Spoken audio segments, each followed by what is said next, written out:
Good morning, everybody. Keith Pitch here. It's Real Estate Now because it's Thursday morning at 10 a.m. Pacific Standard Time.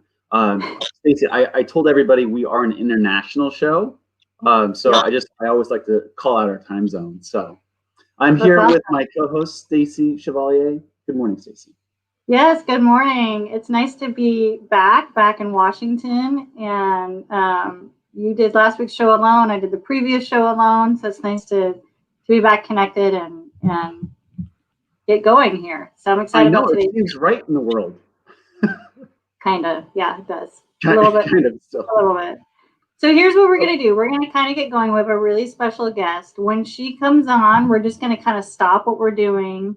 We're going to bring her on, and then Keith and I will come back and finish what we normally do in the beginning of the show. So for those of you that are used to how we do this, can be a little backwards today, but we're excited about it.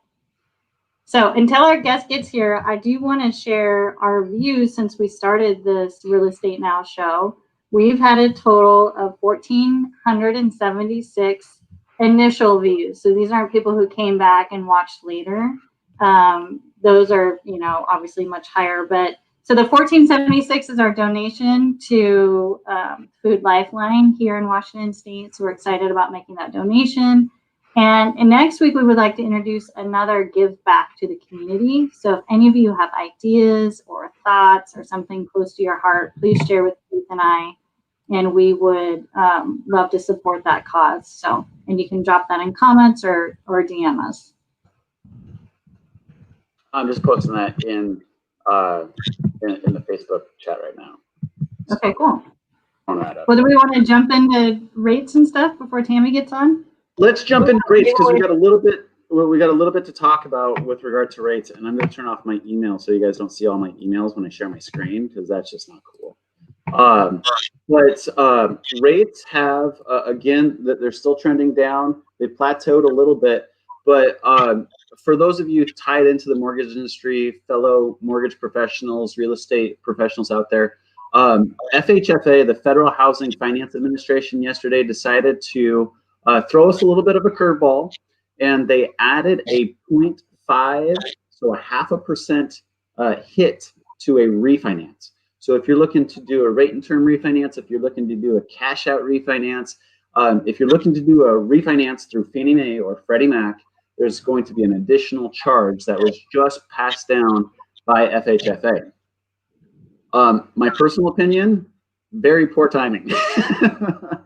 Not necessarily what the industry and the homeowners of the great US of A need at this point, especially in pandemic, especially with homeowners looking at the prospect of now teaching kids at home. Schools have started and then failed to start, and now all this. So I think it is just ill-timed. Silver lining. Let's take a look at the 30-year fixed. We're still down here at 2.96. We're still sub threes, and that's just huge. So yeah, it will have a little bit of impact. But if you still have those rates, let's call it 3.75 or higher, you owe it to yourself to have a free conversation and figure out what that financial outlook looks for you, your family, and your household down the road. So it's a very interesting thing. We'll see how long this half-hidden fee is going to impact the world of rate and term and cash out refinances for Fannie Mae, Freddie Mac. Just to be really clear, this is not impacting FHA. It's just the two that are trying to come out of conservatorship. Not to go too far down that rabbit hole, but it's a very interesting time, I think. So that's with rates. The other great silver lining, as we were talking about, Stacey, is I just saw this stat right here. This is published by Realtor.com, and it is looking at major metropolitan markets and how they have rebounded since the COVID crisis began. And look at us at Seattle. Seattle's ranking number 2 as far as recovery since COVID-19 went into effect, lockdown went into effect. So things on the real estate market, the purchase side of the coin, are still hot and continuing to move forward. But I see, waiting backstage right now, we have our guest here with us, so we are not going to delay any further, and we're going to bring Tammy right on in. Hi, everybody. Hey, Me. How are good you? to see you. Doing great. How are you guys? Doing awesome. We're good. So Yeah. Keith and I do this Yeah. show. Yeah, it is a good day in Seattle. I just spent 2 months in California. I'm back. It's okay. So I thought we would start because I know your background, and I just love your story. And I know we only have a few minutes, so we wanted to background, but of how you started in a business, that kind of that. I don't know if you recall this, but I'll never forget it. But kind of the first job and how you got into tech, and if you could just share with the audience what that was, I just love it.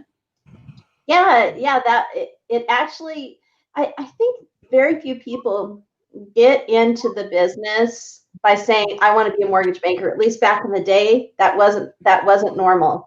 And when I was growing up, like as a little girl, I wasn't like, someday I'm going to be a mortgage banker. I had all different things that I thought about, but I did go to school and take finance and accounting, and I liked numbers and math very much. My first position in the mortgage industry was a loan secretary, and it was back in 1983. And I worked for a company called RNG Mortgage Service. It was in California, and I loved it. I learned so much from it. In that same position, I got to help with a system that Fannie Mae created called MoreTracks, which was one of the first computerized processing systems.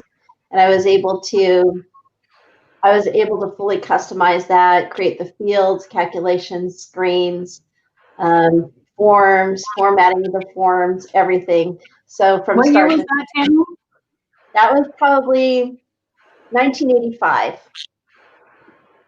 Wow. And then it printed all of our forms for us. Back then, I had to know how to calculate APR by hand. We put the algorithms in place to be able to calculate APR, and everybody was like amazed. It was crazy. We had books that we would look up, the numbers to calculate for calculating our payment before you even used HPs. We had like the factors to calculate based on the interest rate, and it was in these big spiral binders that we would carry around with us. But I hope one day you like write your story down or digitize, because you're like from like the beginning to like where we're at now. It's just really incredible. Like just like your journeys at like the right in in each time of history, which is pretty incredible. It had. I'm so lucky that I got to. I mean, I remember the first time we saw faxes coming over, and we were like, "How are the numbers and letters getting through the phone line? Oh my gosh, what is going on around here?" And it was on all of that like spirally paper that would like disappear and turn black after a little bit. But when I went to go get my DE, you actually had to be a certified appraiser. So I became a certified appraiser so that I could get my DE, because when DE first came out, FHA really wanted the underwriters to also be certified appraisers to be able to make the decisions on the loans. That was fun because then I got to be a certified appraiser too.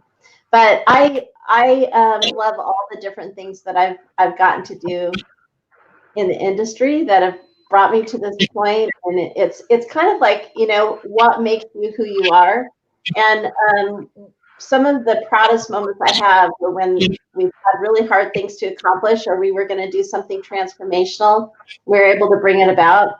That's really really things that you look back on your career with great pride. Yes, yeah, definitely. So if we bring you from 2020, what are you excited today? What am I excited about today? I remain excited. So I'm excited about everything. We're doing small things and big things to help automate the back end fulfillment process and helping to revolutionize that when it's been antiquated for so long. I think that we're still getting most things the way that I used to get them back in 1983. You know, not much has changed on the upside. I used to change. I tease the sales team sometimes and say, "I'm sure you're not still asking for pay stubs, W-2s, tax returns, bank statements, because that's just like so old school." I used to have that on the back of my card when I was a loan officer. You know, Yep. these are the things that I need. And anymore, we just need to digitally validate, you know, our applications. The data's out there. And so we need to digitally validate first, because if you get all of that documentation when you could have digitally validated, then it makes it like extra work on the back end for the operations team. So what I'm proud of is helping to find ways to gain efficiency on the front end and the back end so we have a better consumer experience. I love that. And can you expand on what the definition of digitally validate is? Because it's still a new concept for a lot of the real estate agents that we work with. It's still a new concept for almost every single borrower that's coming through the mortgage cycle these days. What does that mean for them? So digitally validated is where you reach out to the data source to get the information. So let's say it's the payroll provider for income, or the bank for the bank information according, you know, their account information. And being able to get that in data format versus paper format allows us to run it through. And I'm gonna say some nerdy things, so I just apologize in advance. So nerd out all you want. Like nerd alert. You have to go across the screen as I'm talking, but I run the data that I get from these data sources through algorithms, and it helps me to know whether it is acceptable to investor and agencies according to their requirements. And based on that, the agencies give us what's called rep and warrant relief, which really means that if we digitally validate to their specifications, that it's acceptable to them with no further review required, which means that we can skip underwriting on digitally validated items, and we can skip lots of other processes, and we can give customers surety at time of validation rather than having to wait for lots of people to review and calculate. The system does all that calculation for us and is able to give a lot of surety to the customer. So that's why you want to digitally validate, is you want to skip those extra steps, and you want to give the customers surety at time of application. So I want to bring this full circle, because I was super excited the other day, Tammy. I had a client come back to me for a refinance, and I ran our automated underwriting system, and I got the green check mark for income because it was digitally validated. Got the green check mark for assets because it was digitally validated. I got the property inspection waiver, so the AVM came back great.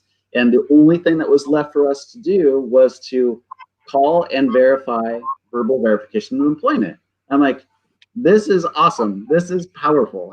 It's so powerful. And you know, Keith, okay, so I was looking back just today because I love looking at the analytics behind all of this. But back in January of 2019, so right when we were starting to roll out Dual AUS, and what Dual AUS is really just running Fannie Mae and Freddie Mac's automated underwriting systems simultaneously. And a lot of people used to think that, like, if you ran Fannie Mae DU, you shouldn't run Freddie Mac, because then you're like, that's against the rules or something, right? Right. And then they even thought it's kind of like, I don't know, Fannie's going to get jealous, like you're cheating on Freddie or something. I don't know, but there's nothing to that. You can run both Fannie and Freddie's automated underwriting systems, and then you can look for the best way for the customer to have the right, you know, validations and documentation to support what those investors require. That's why you can do it. But we were on the forefront of putting a Dual AUS system out where, with one click of a button, and that's why I kept telling everybody, please push the button. Digitally validate, push the button. Do your dual AUS and push the button, because with that push of the button, we went from almost no PIWs, like less than 10%, to now on refi, we're at an 80% PIW right now. And so that has been so impactful, but it really is, because sometimes Fannie's engine gives you a waiver and Freddie doesn't. And sometimes Freddie gives you a waiver and Fannie's doesn't. So by running them both, it gives you the best streamlined way for your customer to have their, loan go through the process. Sometimes you might get, Yahtzee and get both of them to give you a PIW or an ACE, and then you can just pick. But it's really agnostic AUS delivery, whichever way is best for the customer. But I'm glad that you got to have that. What I call that is like Yahtzee or bingo, because you got a loan that it can just sail through, and there's really no need for all of the extra handoffs and touches on the file. Yeah, and it's so powerful. Yeah. So I know we only have a couple more minutes with Tammy, and I'm sorry if I'm kind of glitchy. I think I am today, but if you can hear me, can you quickly explain Mellow Clear? Yeah, so Mellow Clear, what we're working on is an automated underwriting system that takes the docs and data and helps to auto clear the conditions on loans. And we're really targeting to be able to give a clear to close at time of application on loans, much like what you were describing, Keith, is that loans where the customer has been able to provide all the data and docs required to validate the information for the investor. So that's really just, I'm sounding a little bit more technical than I would like to be coming off, but it's really just income, employment, asset, credit, and then the property. So Mellow Clear, what it does is it takes that information and determines whether it satisfies investor and agency requirements, and gives process streamlined steps, but also will be able to get to a place where at time of application, a customer will know with surety that the information they've given us is acceptable. Awesome. Will that go all the way for VOEs? Say it again. Will that go? I think she was asking about VOEs, verbal verifications of employment. So on VOEs, and Fannie was different than Freddie on VOEs, and then they pulled back, and nobody really is giving rep and warrant relief on VOEs right now, and especially with COVID and what's happening with all of the unemployment, we're having to do extra checks on that to make sure that customers are able to afford the home that they're wanting to buy and that they qualify, because we want people to be successful homeowners.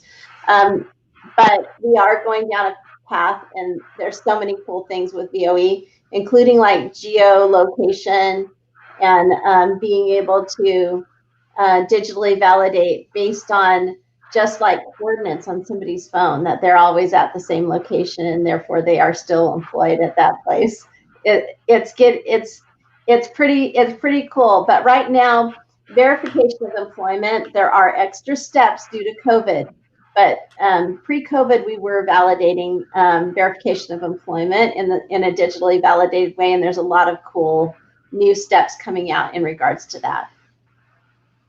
Yeah, that whole COVID is kind of throwing a wrench into the system. It has, but it also has accelerated some of my favorite things, including and remote online notarization, LPOA, electronic LPOA closings. And we're getting ready to roll out full E across all channels for all of the states that allow full E. So we're excited about that. That's coming in the next week or so. And we'll be able to offer that to our customers. And who wouldn't want full E, where you can close anywhere you want to close and you don't have to do any wet signatures. So like you don't even get like, I don't know why, but I got ink on my hands today. You see the ink on my hands. It's so lame. You don't want ink on your hands. You just want to have clean hands, be able to be at the beach while you're closing your loan so you can go surfing when you're done. That's the plan. Yep. Thanks so much for having me on the call today. I know that like it's been quick, but this has been super fun. Yeah, thanks for joining us, Tammy. I appreciate it. Nice. Yeah, thank you, Tammy. Bye. Take care. Wow. Yeah, there. I mean, to that point, just circling back with Tammy's last point about the full E. The full E is a full electronic mortgage from application to your signing, and it's really exponentially like warp speed brought to market because of COVID-19. So there has been a few silver linings in this whole pandemic, and that's definitely one of them. That wasn't something that was supposed to be rolled out full force until late 2021, and then we were going to be mandatory delivery by 2022. So that got all kicked up a whole year's time in the process. So it's pretty powerful stuff. You could be, like Tammy said, you could be sitting on the bench or beach and pushing the button and finishing your loan. How cool is that? Yeah. And so, I don't know if Miller quite got, I know we're not sharing too much maybe as a company, but there's going to be a time soon where we go to sleep at night, Keith, and we're going to wake up and we're going to have an email that says X% of files are clear to close, right? That's 3,000, 20%, 80%, 10,000. I don't know. It's going to be a big day. And when that day comes, I'm sure our viewers and those that follow us know what's going on. Yeah. In a couple it'll of be weeks. It'll be a great day indeed. But one thing, a few years back, I want to say this, about 3 years back, I was attending a national convention when we could still all get together of mortgage professionals, and I met a mortgage professional from Vancouver, BC. And I was telling them, because we were about 3 years ago is when all these technological rollouts, interfaces, and we're really starting to come into the product production line. And he looked at me, he goes, "We've been doing digital verifications in Canada for like the last 6-7 years. Where have you guys been?" So it's fun to know that we're starting to catch up with Canada. Right. Yeah. Interesting. Yeah. So super fun to have Tammy on. Good to be back home with you, Keith, and excited about the show next and continuing on. Absolutely. Well, we'll catch up with you guys next. Stacy, let's get your connection figured out this next week because you're a little in and out. But thanks you all for joining us, and we'll keep doing those electronic mortgages for you and making the process as easy as possible. Have a great day. Sounds good. Bye.